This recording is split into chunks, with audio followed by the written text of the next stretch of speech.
Julian Price had learned long ago that silence was the most valuable commodity in a world built on noise. Money was easy to count, deals were easy to announce, but silence, that rare and delicate space between one decision and the next, that was priceless. That's why he liked this particular restaurant, a rooftop that hung over the city like an observation deck of his own empire. Below, the skyline pulsed in neon veins and the soft, rhythmic glow of late traffic. The world hummed, but here, the hum felt curated, expensive, intentional. He sat back in the chair, Italian leather, hand-stitched, of course, and glanced across the table at Mara. She was laughing, not loudly but in that way that made people at nearby tables glance just once to check who she was. The light from the candles found the sharp planes of her face and gave them a warmer contour. She had the kind of beauty that didn't ask for attention, but collected it anyway, passively, the way glass collects light. Julian had picked this restaurant for the view and for the discretion. There were private terraces, soundproof barriers of glass, and waiters who knew when not to interrupt.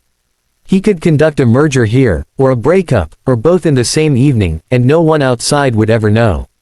Tonight wasn't business, though. At least not technically. He had told himself this was personal. Dinner with Mara, the woman who had somehow been occupying the blur between companion and curiosity for the last 5 months. She was younger, 10 years at least, and unlike the women he had dated in the past, she didn't seem particularly dazzled by the architecture of his life. She admired it, yes, but from a polite distance, as though she were touring a museum she hadn't paid to enter.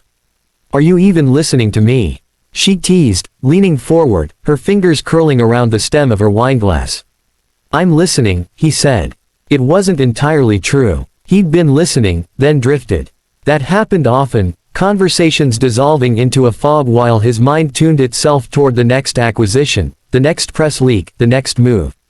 She smiled, the kind of smile that told him she knew he wasn't listening but wasn't going to make a scene about it. "You were supposed to be the one telling a story. Something about your first company." He exhaled, adjusted his cufflinks, white gold, understated, and began to talk. The story was one he had told before, a polished anecdote about the scrappy beginnings of a man who had coded in a garage, slept under his desk, outworked everyone. It had been true once, but the retelling over years had sanded it down until it was no longer a memory, just a narrative artifact he could deploy when needed. Mara nodded at the right places, asked a question or two. He found himself appreciating that she didn't fill every silence. Most people did around him. They couldn't handle stillness in the presence of someone with his reputation. She, however, seemed perfectly content to let the quiet rest on the table between them, as if silence itself were a shared course. The waiter appeared, as always, unintrusive, to refill their glasses. The wine was a 1998 Bordeaux Julian had chosen without looking at the list. He knew it was excellent. Excellence was predictable in places like this. The waiter poured, nodded, and disappeared. Below them, the city sprawled. From up here, the world felt manageable, legible. Julian loved that about height, the illusion of control. He could look down and think, I own pieces of this. Not metaphorically, literally. Buildings, companies, futures. He took a sip of wine and caught a glimpse of his reflection in the glass wall, a man who looked exactly as he was supposed to look. Crisp, composed, 38, with the kind of tailored discipline that made people forget he hadn't slept well in a decade.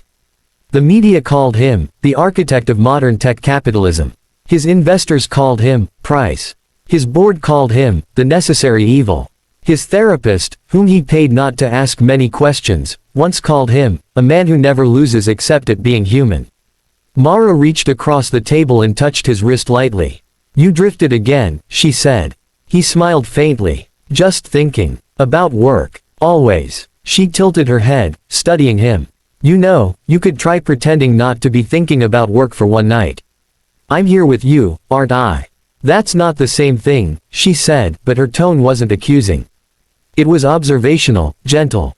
Julian was about to respond, something deflective, probably, when movement at the far end of the restaurant caught his attention. A small group had entered, escorted by the maitre d'.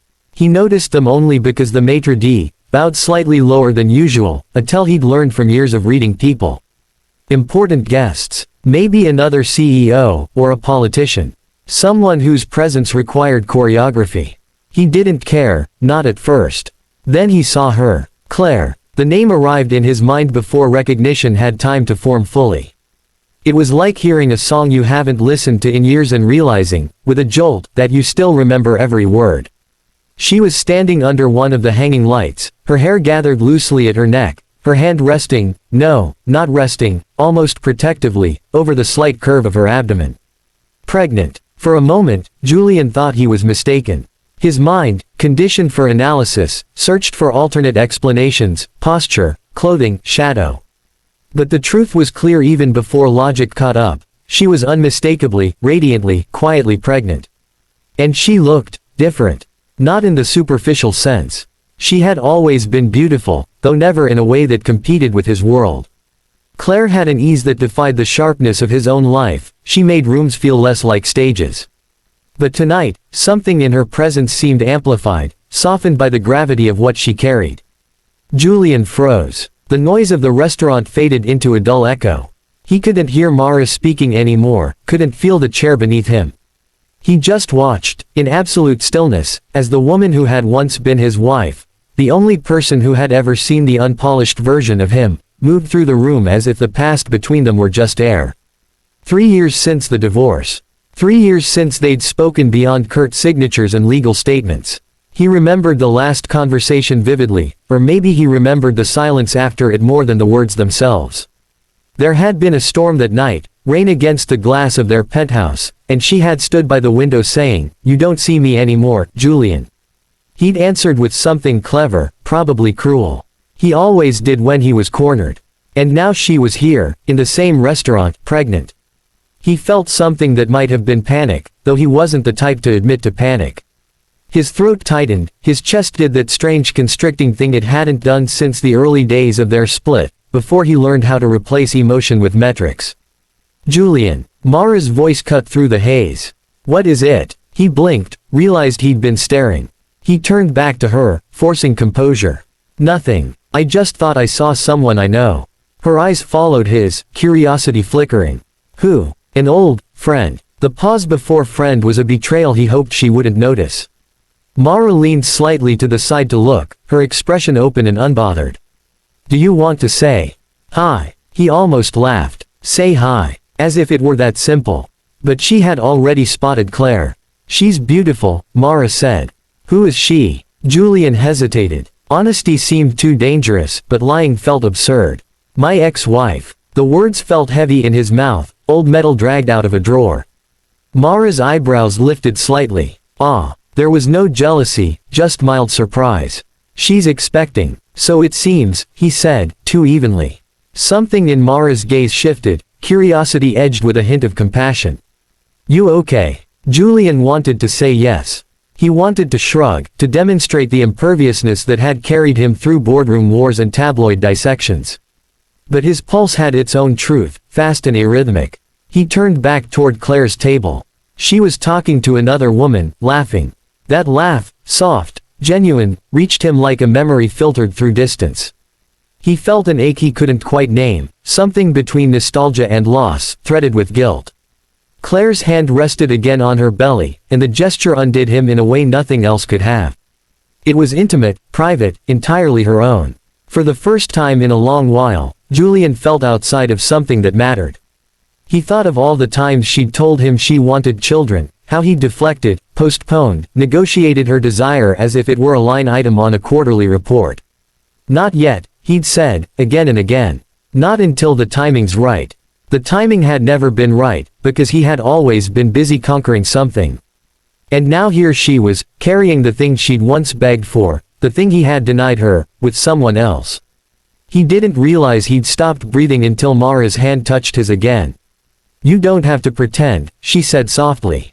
He looked at her, startled. "You look like someone just took the ground out from under you," she added.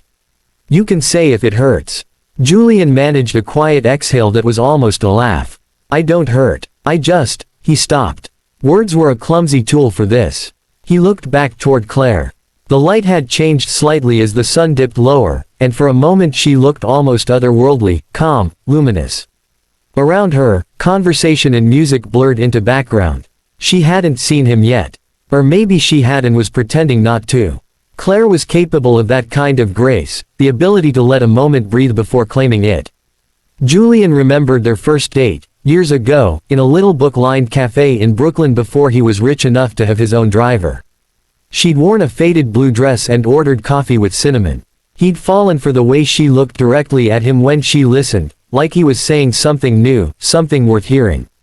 That memory returned now with painful clarity. He realized that the life he had built since their divorce, the empire, the headlines, the new relationships, had all been constructed atop a foundation of deliberate forgetting. He had trained himself not to think about her. Not about her laughter, not about the quiet way she used to say his name when they were still allies instead of casualties. But seeing her now was like a hard reset. All the compartments he'd sealed came open at once. Mara's voice drifted in again. "Do you want to leave?" Julian shook his head slowly. "No, I don't run." He said it as much to himself as to her. He adjusted his jacket, the motion automatic, almost ritualistic. His eyes didn't leave Claire. He watched her turn slightly, tuck a strand of hair behind her ear, gesture animatedly as she spoke. The familiarity of those small gestures hurt more than any argument ever had. His mind, efficient as always, began assembling possibilities. Is she married again? Engaged? Whose child is that? He hated that the questions sounded like business metrics even in his own head. He wasn't supposed to feel this. Not after 3 years. Not after rebuilding, after proving, to the world and to himself, that he was better off without her. And yet, sitting there with Mara across from him and Claire glowing across the room, he felt something crack in the quiet architecture of his control. He reached for his wineglass but his hand stopped halfway. The liquid shimmered in the low light, the reflection of the skyline fracturing across the surface. He thought about how easily reflections distort, how something can look whole until you shift the angle. Mara followed his gaze one last time, then looked back at him. "You should go talk to her," she said softly. He blinked. "What? You should," she repeated. "Whatever you're thinking right now, it won't stop until you do." Her tone wasn't jealous or wounded. If anything, it sounded like someone giving permission. He wasn't sure if he should be grateful or embarrassed. Julian glanced toward Claire again. She was rising from her chair, speaking to the waiter, her expression relaxed. She looked, he realized, profoundly at peace. That was new. He had never seen her peaceful when she was with him. The thought cut deep. He stood abruptly. The chair scraped lightly against the stone floor. Mara didn't flinch. "You'll be fine?" he asked, more out of habit than concern. She nodded, almost smiling. "I'll be here. Go." Julian straightened his jacket again, a reflex more than necessity. His pulse felt like static in his ears. He wasn't entirely sure what he intended to say to Claire, if he would even speak at all. But something in him refused to stay seated, refused to let the moment dissolve into polite avoidance. He started walking, slow at first, each step measured like he was crossing into a past he wasn't sure he wanted to revisit. The noise of the restaurant thinned around him, conversations blurred into a distant hum. He could feel eyes following him, waiters, perhaps, or the quiet curiosity of other diners recognizing the billionaire in motion, but none of it registered.